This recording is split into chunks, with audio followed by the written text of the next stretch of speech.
It took me a long time to realize this. Sometimes overwhelm doesn't look like chaos. It looks like quiet ambition. You want to grow, become more grounded, do better. But your mind feels crowded and restless most of the time. That was me for a long time, and I didn't even realize that I was gently burning myself out. What helped me wasn't pushing myself harder, it was creating a softer starting point. So, let me start by sharing the first shift. Most of us think we are overwhelmed because we are not doing enough, but often it's because we are asking too much of ourselves internally. It's not always the external chaos that creates overwhelm within us. It can also come from constant internal pressure that we feel within. We want to grow, want us to improve, become better persons.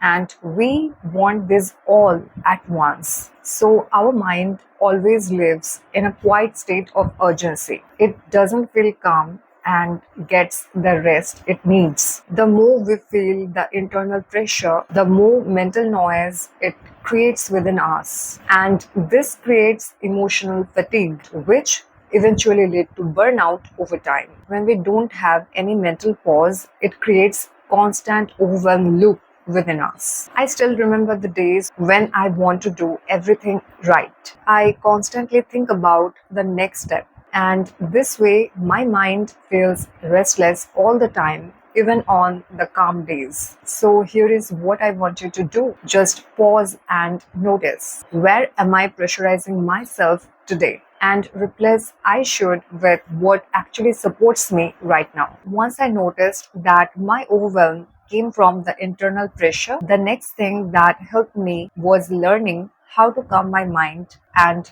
not motivate it. When your mind feels overwhelmed, it's often because it doesn't feel safe to slow down. Overwhelm doesn't mean that you are bad at handling your life. This is basically a nervous system response. You feel overwhelmed when your body feels unsafe or stressed. Your mind needs safety, not structure. And this can only happen if you have enough familiar, comforting moments. So you need to do small, gentle daily resets. And this is more important than you think, because when you feel the constant urgency inside, your nervous system stays activated, and you will always feel the mental restlessness that will never make you feel good. And when this happens, you go into the survival mode. You can't think clearly and focus better. It's only when you start feeling safe you can think clearly. So here is how I created small gentle daily resets that are easy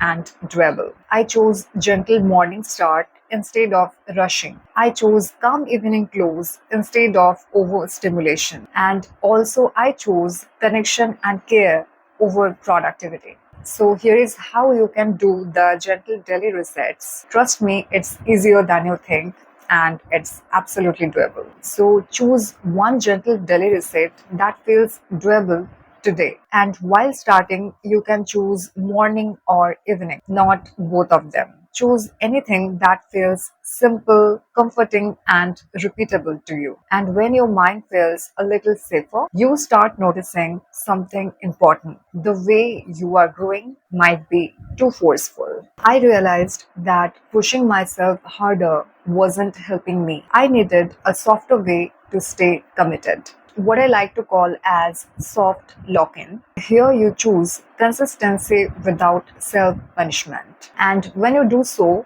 you need gentle supportive structure, not harsh discipline. Here you stop forcing yourself to work from guilt, fear, or saying that I'm not enough. Instead, you stay committed to your work, to your growth. You start showing up consistently because you care about the life you are building, not because you are trying to prove your worth. And for this, you have to be very clear about who you want to be, not just what you want. And I learned this the hard way. Why does it matter? Because when we force ourselves to change, we burn out. And that creates a disconnection with ourselves. Instead, when we choose softer systems that are doable, repeatable, without punishing ourselves, we can become more consistent, and that consistency, I think, is more sustainable.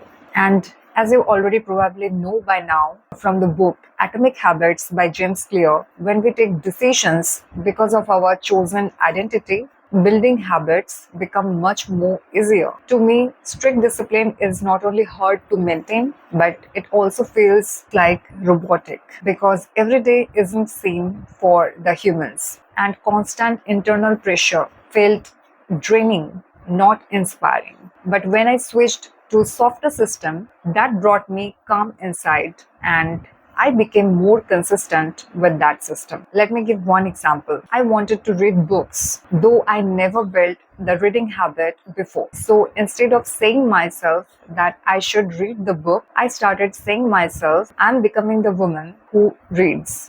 And this feels instantly empowering because I chose that identity. I'm reading not because I should, but I'm becoming the one who reads. So here is what I want you to do. Reflect on this. Soft lock-in means to me, write whatever comes in your mind in 1 to 2 sentences. Also reflect on one more important prompt.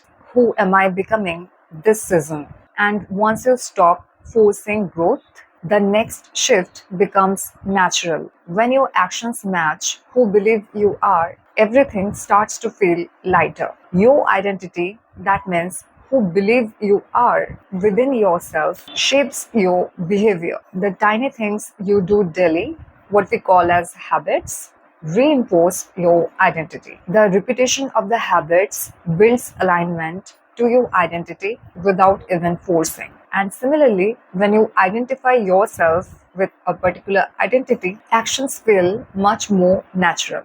Think about it. How many times did you tell yourself that I will start eating healthy, and then you switch back to the junk food?